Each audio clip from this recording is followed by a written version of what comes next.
Hello, I'm Adrienne Elise, and welcome to the March 2013 energy reading. I'm founder of the Intuitive Empowerment Institute, and you can find us at intuitiveempowerment.com. Well, the overarching energy theme of this whole season seems to be dictated by Saturn retrograde in Scorpio. And this happened on the 18th of February. Saturn went retrograde, and that goes until July, as Saturn's a big, slow moving planet. And Saturn is about our work and our duty, and it being retrograde, it's an opportunity to reevaluate and reassess our work on the planet, and what our duty is, and whether or not we are fulfilling that. It being in Scorpio, it lends itself to um, exploring in our deepest inner depths what our true work may be on the planet, or what in our depths is keeping us from finding that. And this is all flavored by a lot of aspects with Chiron, where Saturn conjuncts Chiron, the wounded healer. It's an asteroid, on the 21st of March. And Chiron, being the wounded healer, is asking us to explore deep within ourselves what needs to be healed. Healer, heal thyself. There's been a lot of illness going on. Everybody's been sick that I know of. And this is an interesting message coming through about this, is that sometimes illness, acute illness, colds, flu, are the easiest and quickest way to make massive cellular changes. And I think it corresponds to the solar flares, the amount of solar flares intensity we've had. And these solar flares are attempting to change our DNA. And what we're trying to do here is change our bodies and the earth into light. Rudolf Steiner said that what we are doing in this time, and the time we're moving into, is attempting to spiritualize matter. And so that can be kind of an interesting process. And it may be that illness is a way for us to work on that path. It's interesting, the recent news events talking about the babies with AIDS who have cured themselves. And what happens is that they've changed their DNA into what they say our DNA is going to be in the future. And with that DNA structure, you can kind of not even get sick. And so it's pretty interesting. We're having a period of time of a lot of sickness in order to release ourselves from the need for disease as we move into our next place. So just keep that in mind. And also, disease going along with the Chiron aspects is a way for us to take care of ourselves. It's downtime, and give ourselves the self-care we need, and stimulate healthy choices for the future. And so this is a time for self-care and nurturing. And Saturn being in Scorpio is also about this deeper inner healing, along with the Chiron. Now, what else happened at the end of February on the 23rd is that Mercury went retrograde. And so we have both Saturn, an action work planet, and Mercury, communication, contract planet, in retrograde. And so, and a lot of planets in Pisces right now, and Mercury itself is in Pisces. And so there's this whole kind of watery collective consciousness, emotional, contemplative energy going on. It is not a time right now to be forging ahead and making things happen in your life. It's a time to dream. It's a time to rest. It's a time to heal. And that just goes on for the next week or two, and be ready for some big changes after that. But the sun at the end of February also danced right over Chiron.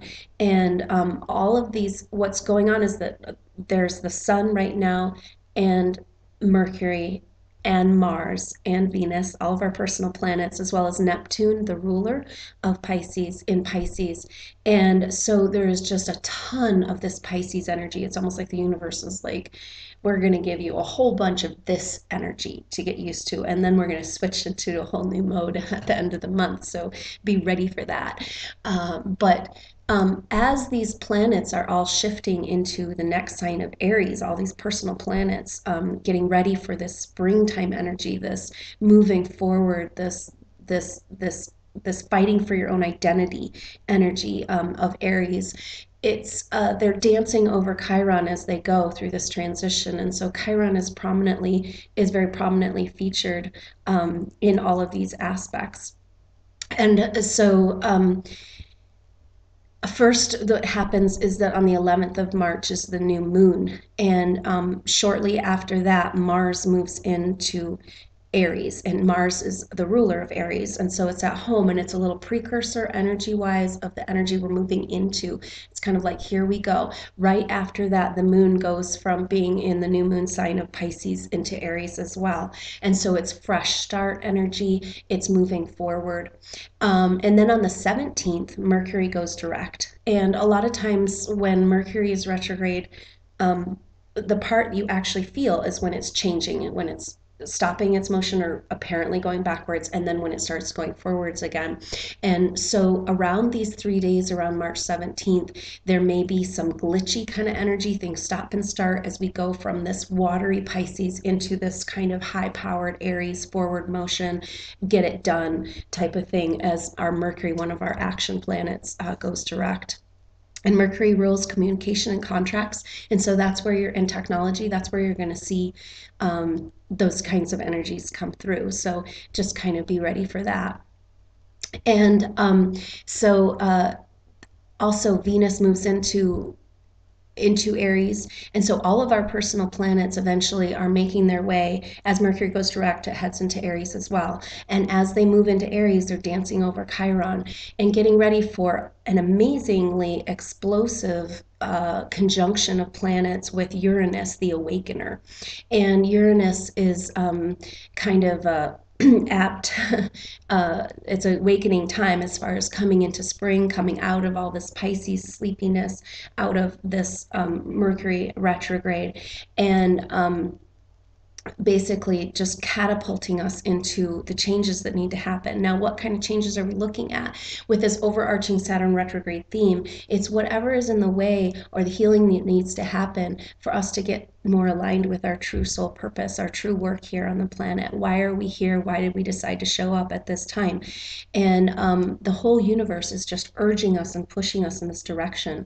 And so the energy of change that you're going to see, Uranus as the awakener, is kind of like Ganesh or the tower, and it kind of is like remover of obstacles. It's just like dramatic and rebellious change. And Uranus being in Aries is about the self. And so it's a rebellion for the self, for the truth of the self, and breaking away everything that's falsely defined you over lifetimes. And so it's a great opportunity to just let a whole bunch of energy go, and everything that is in the way of you coming into your soul purpose and acting on your soul purpose and doing what you feel like you're meant to do here on the planet.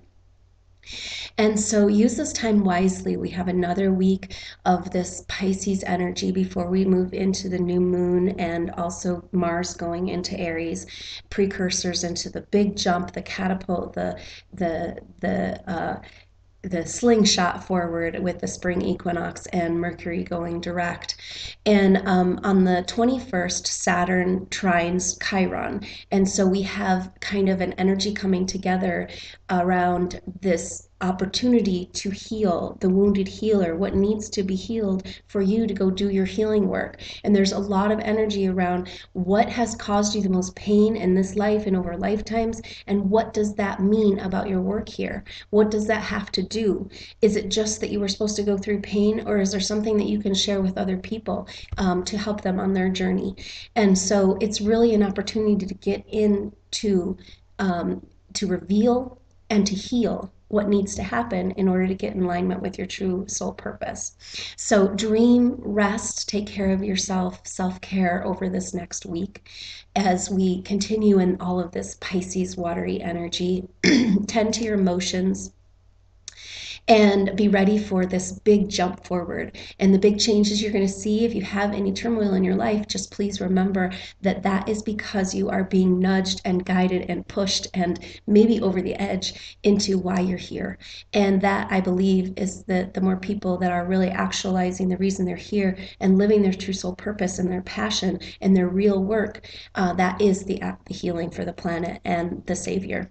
And so just be ready for that big shift and be ready to march into your future as you open to new awarenesses about what you really care about, and synchronicities and information guidance that comes along to help guide you on that path. And remember that whatever you're going through is ultimately about getting you closer to that. And so just release what needs to be released, take a deep breath, and keep forging forward. And the energies of change in this year of the snake are pretty intense, but it's going a lot faster. And so what you'll find is that you'll get this squeezing effect when things are trying to release or change in your space. And you just have to imagine in that moment that it's like a snake who's getting too big, too tight. The skin is too tight and it's ready to release. And know that once you feel that feeling of squeezing, it's almost over. And you're going to release into the next place and you're going to feel a lot better because it's moving really quickly. So the key is to just keep moving forward. Don't hold on to your experiences and just enjoy this beautiful watery time before we move into the fiery Aries and fight for yourself and your truth. And so just enjoy and take very good care of yourself. Namaste.